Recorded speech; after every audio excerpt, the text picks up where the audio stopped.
নমস্কার বন্ধুরা, welcome to Monalisa's kitchen with healthy food. আজকের recipe mushroom biryani with egg. যারা গন্ধের জন্য বিরিয়ানি খেতে পারেন না, এই রেসিপিটি শুধুমাত্র তাদের জন্য। কোনো রকম গন্ধ ছাড়া এই মাশরুম বিরিয়ানি আমি বানিয়েছি। তো চলুন রেসিপিটি দেখে নেওয়া যাক। মাশরুম বিরিয়ানি বানানোর জন্য প্রথমেই আমার লাগবে বাসমতি রাইস। তো আমি এখানে 3 বাটি বাসমতি রাইস নিয়ে নেব। যে কোনো দোকানে বিরিয়ানির বাসমতি রাইস বললেই দিয়ে দেবে। 3 বাটি চালে আমার 6 প্লেট বিরিয়ানি হবে। তো চালগুলো আমি খুব ভালোভাবে জল দিয়ে ধুয়ে পরিষ্কার করে নেব। তারপর আধ ঘন্টার জন্য এটিকে ভিজিয়ে রেখে দেব। অনেকটা পরিমাণ জল দিয়ে ভিজাতে হবে, কারণ ভিজে গেলে চালটা অনেকটা ফুলে যাবে। আর মাশরুমগুলো আমি এইভাবে 2 টুকরো করে কেটে পরিষ্কার করে নিয়েছি। এবার খুব ভালোভাবে ধুয়ে নেব।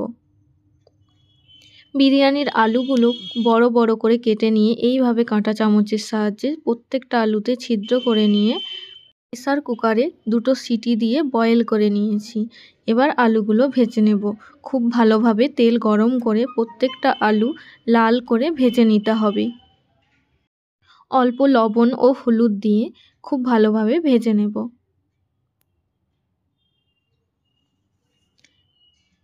আলুগুলো ভাজা হয়েই গেছে। এইভাবে কালার চেঞ্জ হয়ে গেলে তুলে নেব।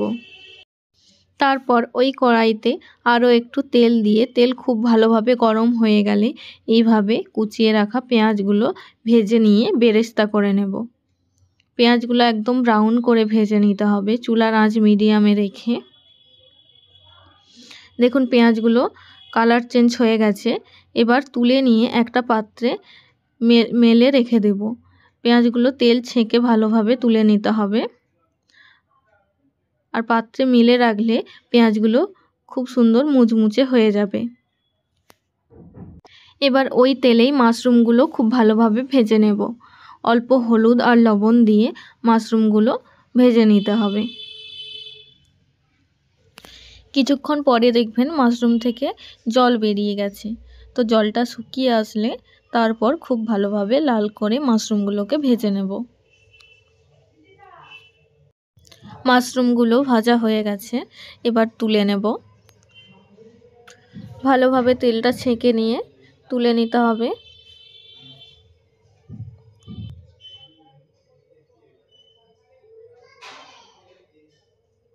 এবার আমি একটা মশলা বানিয়ে নেব। দিয়ে দেব কতগুলো আদা কুচি, রসুন, কয়েকটা কাঁচা লঙ্কা আর একটা বড় সাইজের গোটা টমেটো দিয়ে খুব ভালোভাবে পেস্ট করে নেব।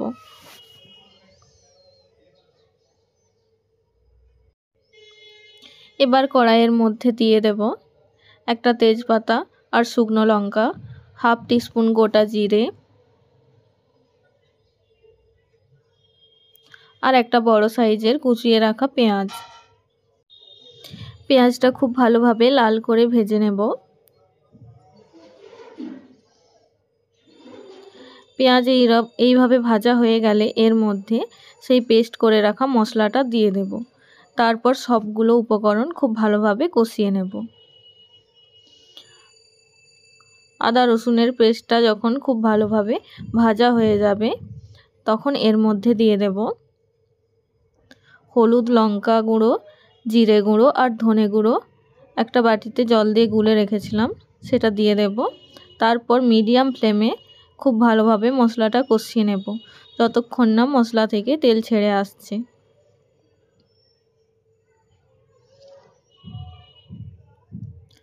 মশলাটা কষানো হয়ে গেছে। এই সময় এর মধ্যে ভেজে রাখা মাশরুমগুলো দিয়ে দেব। তারপর লো ফ্লেমে 1 মিনিট মতো কষিয়ে নেব।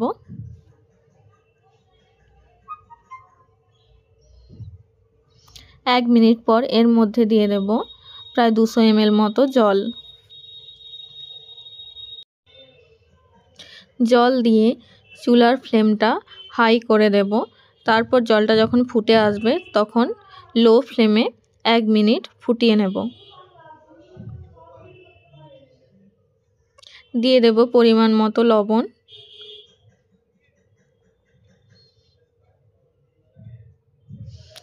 এক মিনিট পর এর মধ্যে কুচিয়ে রাখা ধনেপাতা ছড়িয়ে দেব। কারিটা একদম রেডি হয়ে গেছে, এটা নামিয়ে নেব। যেহেতু আমি বিরিয়ানিতে ডিম দেব, তাই ডিমগুলো সেদ্ধ করে নেব। তারপর ডিমের খোসা ছাড়িয়ে সাইডে রেখে দেব।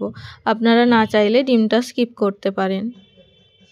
এবার আমি চালটা সেদ্ধ করার জন্য ডেকচিতে অনেকটা পরিমাণে জল দিয়েছি স্বাদমতো লবণ, আর দারচিনি, লং, এলাচ আর তেজপাতা দিয়ে দেব অর্ধেকটা লেবুর রস, যার জন্য ভাতগুলো খুব সুন্দর ঝরঝরে আর সাদা হবে। আর দেব সাদা তেল, 2 চামচ সাদা তেল দেব। তারপর ঢাকা দিয়ে জলটা ফুটে আসা পর্যন্ত অপেক্ষা করব। জলটা ফুটে উঠলে এর মধ্যে ভিজিয়ে রাখা বাসমতি রাইসগুলো দিয়ে দেব। তারপর ঢাকা দিয়ে চালগুলো প্রায় 80% মতো সেদ্ধ করে নিতে হবে। চুলার আঁচ মিডিয়ামে থাকবে, মাঝে মাঝে ঢাকা খুলে দেখে নেব। 100% কুক করা যাবে না, 80 to 90% সেদ্ধ করে নিতে হবে। চালগুলো হয়ে গেছে, এবার একটা পাত্রে ছেঁকে নামিয়ে নেব। এই পর্যায়ে বিরিয়ানির প্রায় 80% স্টেপ আমাদের হয়ে গেছে। এবার লাস্ট 20% বাকি আছে, তো বাকি প্রসেসটাও সেরে নেব। এরপরে আমার লাগবে প্রায় 100 ml দুধ, আর এখানে গাওয়া ঘি আমি 3 চামচ বসে যাওয়া ঘি নিয়েছি। এবার আমি ডেকচিতে এইভাবে কয়েকটা তেজপাতা বিছিয়ে নেব। এটা আপনারা নাও করতে পারেন, আমি করি যাতে তলায় ভালোভাবে বসে না যায়। তো তলায় অল্প একটু দুধ দিয়ে দেব প্রথমে। এবার এর মধ্যে আমি মাশরুম কারিটা এইভাবে দিয়ে দেব।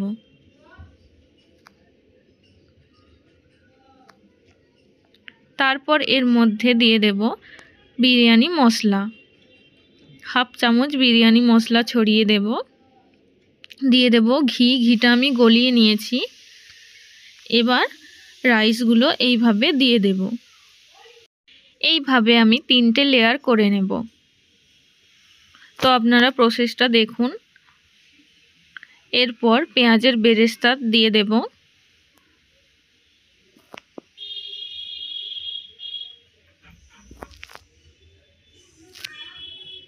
তারপর মাশরুম কারিটা দিয়ে দেব বিরিয়ানি মশলা,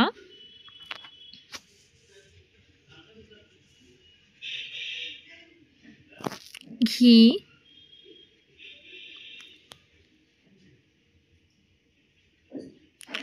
দুধ দিয়ে দেব।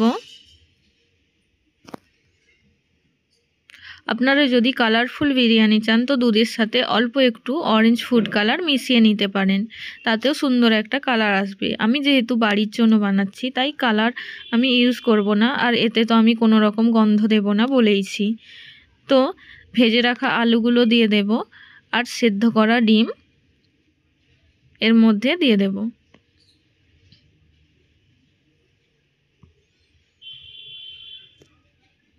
তারপর আবার রাইসগুলো দিয়ে দেব। এইভাবে যতগুলো স্টেপ পারবেন আপনারা করে নেবেন।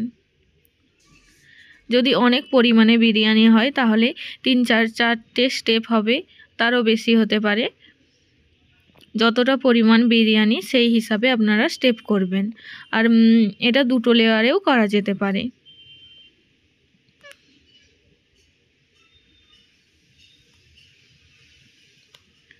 তো একইভাবে প্রত্যেকটা প্রসেস হবে।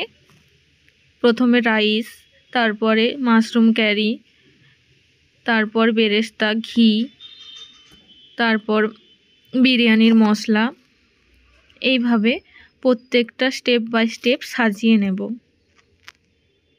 এইভাবে বেশি লেয়ার করে সাজিয়ে নিলে বিরিয়ানির চালের মধ্যে সুন্দর একটা ফ্লেভার আসে।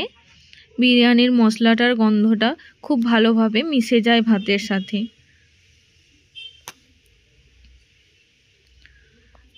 তারপর লাস্টে বাকি যে কটা আলু বেঁচেছিল আলু আর ডিমগুলো দিয়ে দেব আর বিরিয়ানির মশলাটা খুব ভালোভাবে মিশিয়ে নেব। এখানে 6 প্লেট বিরিয়ানির জন্য আমার একটা মশলা প্যাকেট পুরো লেগেছে। আমি এখানে সানরাইজ বিরিয়ানির মশলা ব্যবহার করেছি, এই দেখতেই পাচ্ছেন। আপনারা যে কোনো ব্র্যান্ডের মশলা নিতে পারেন কিংবা বাড়িতে বানানো মশলাও নিতে পারেন।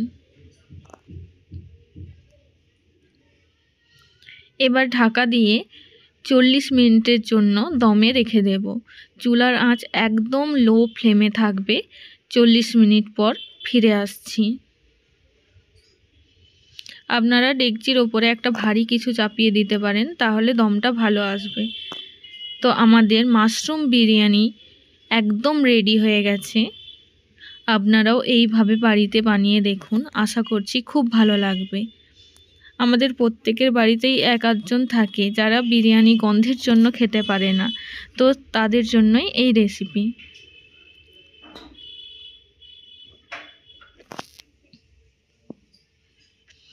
দেখুন কতটা ঝরঝরে বিরিয়ানি হয়েছে।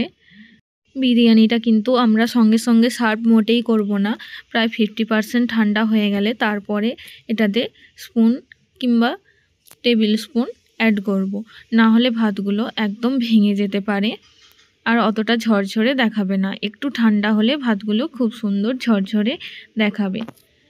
তো ভিডিওটি ভালো লাগলে লাইক কমেন্ট শেয়ার করবেন আর আমার channel Monalisa's kitchen with healthy food subscribe করতে ভুলবেন না।